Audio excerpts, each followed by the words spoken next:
各位朋友，这两天呢，台湾的国民党又搞了一个所谓的这个叫做无人机峰会啊，赵少康弄的啊。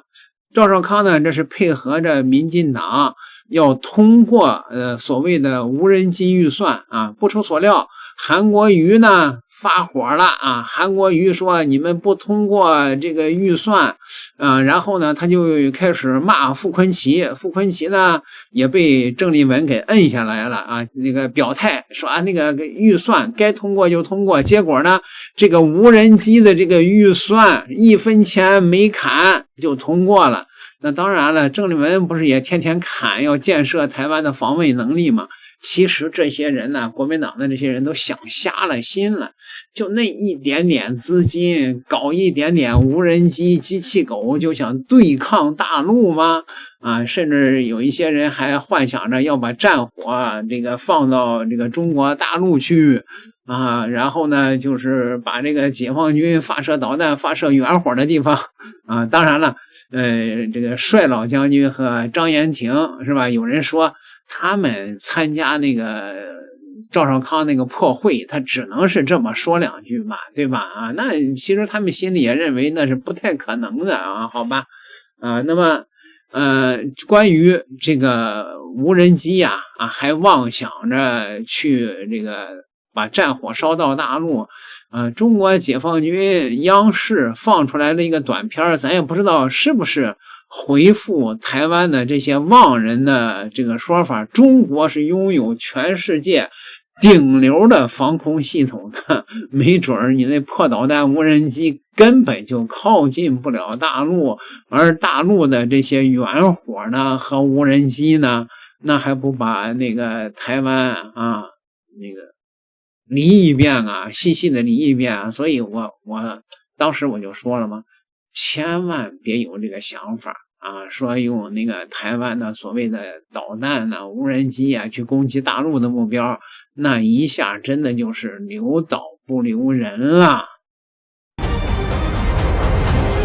发射！发射！发射！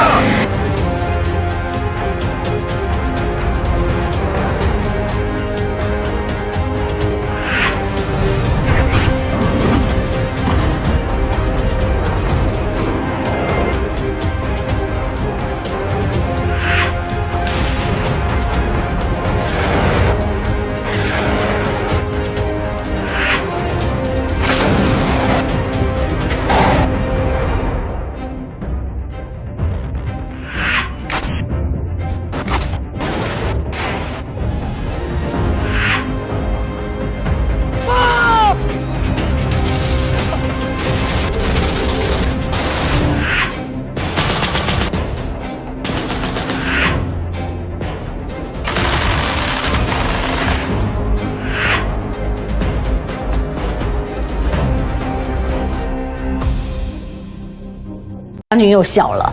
这个我们看到，现在都有所谓的机器人之外，还有机器狗、机器狼都可以投入作战的行列。但是怎么会在昨天立法院展示了一个机器狗被踹倒的情形之下呢？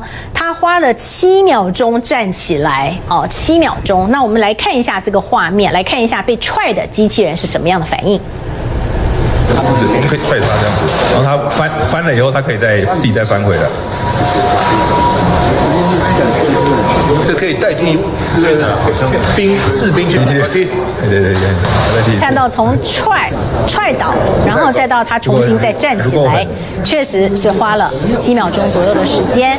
但是我们接着来看看大陆的机器人会是什么样的反应呢？不要！在战场上的。直接翻滚以后，他马上就又站起来了。这个速度很快吧？1秒站起来给你看。好，这个帅将军，所以不用我们多说这个机器狗马上的那个翻起来的这个速度，是不是就是一个决战的关键？昨天我在现场。昨天是这个赵少康跟国民党的立法委员召开一个无人机的这个公听会。是。这个你刚刚看的还不是最狠的啊，最狠的是张延廷一脚把他踹出10几公尺远，翻了，爬半天爬不起来啊。你就是又把他踹出去啊？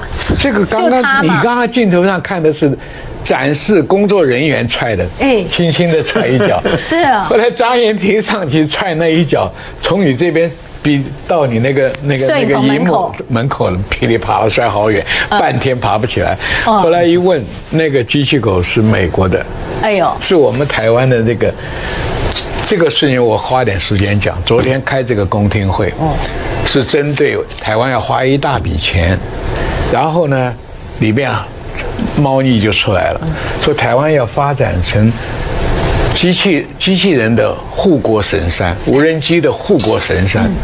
当场轮到我讲话，我就开骂了。护国神山是要有独占性、高技术专利，全世界有%多少的市场，90%的市场才能护住你的神山。你要无人机，能造无人机的国家多了。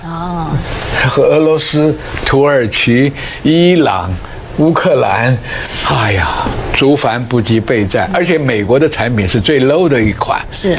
那我就昨天在质疑啊，你编这个无人机这个特别预算这么庞大的数字，是为国防还是搞护国神山？护国神山那就商业团体来搞嘛，是做不出无人机做零件嘛，一定是跟美国勾勾搭搭的嘛，是，对不对？那你要是为国防要编这么大的预算，那我请你讲，请告诉你，是你要发展战略性的无人机还是战术性的无人机？我们最起码根据我们的国防，我需要有300公里以内的3000公里以内的攻击能力，跟200公里以内2种，一个是200公里以内是对反舰跟陆上的反登陆作战，3000公里的是对什么？对江西、安徽、浙江、福建远火的设施，我有攻击能力。因为台湾遭受的大批无人机攻击，我要反制力量。我说你们有没有这个计划？没有这个计划，你叫什么？你要不然你就叫经济部拨钱给他搞那个护国无人机吧。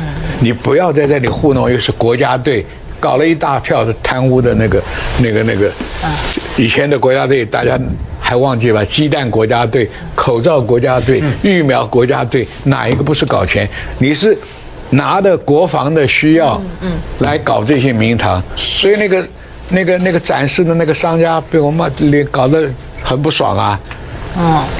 好，那所以帅将军，这个是波士顿动力做的嘛？因为您刚刚讲的那个美国做的，对嘛？我不晓得他厂是哪一家。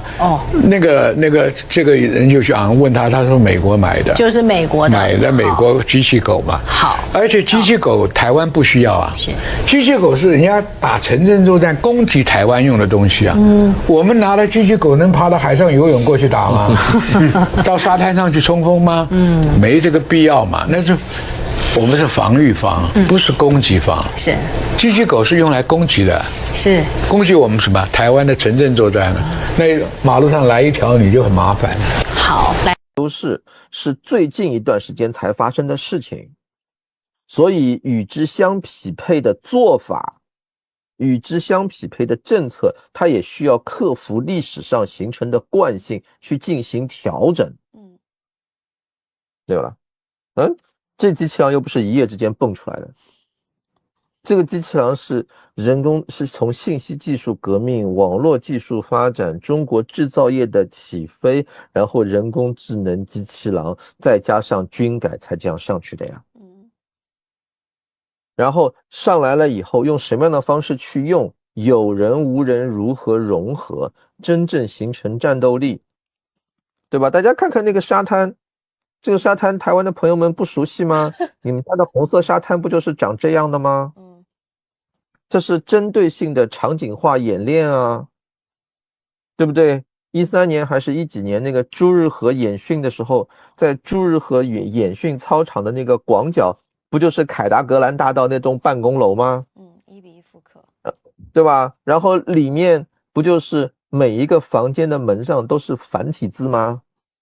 我说了嘛，在准备嘛，明年理论上27年建军100年的时候，这种能力就要完成。什么叫完成？就是100年那个节点到了之后，后面的每一分、每一秒、每一天、每一个月都有可能就解决问题，我的能力随时可用。你可以把100年那个节点以后的解放军理解为什么？理解为制胜系里面的那个东风浩荡。我家有东风，不代表说我就把东风立刻马上砸在你头上，对不对？但是我家的东风，只要我愿意，下一秒钟就在你脑上。那当然，东风不是跟你没关系，你不要这远火吧，看远火，不要操那个心啊，远火大家看远火就行。帅老将军都看不下去了，说你这在美国买的什么破机器狗啊！让张延廷踹一脚，你半天爬不起来。你看看人家中国的机器狗，宇树科技的几年前的那个反应能力啊！你再看美国这破机器狗，你拿这玩意儿对抗解放军呢，这纯属脑子有坑，是吧？那个沈毅国师也说了嘛，说2027之后，每一天都可能随时武统台湾啊！咱们借沈毅的吉言嘛，让我们走着瞧。点个订阅，下期再聊。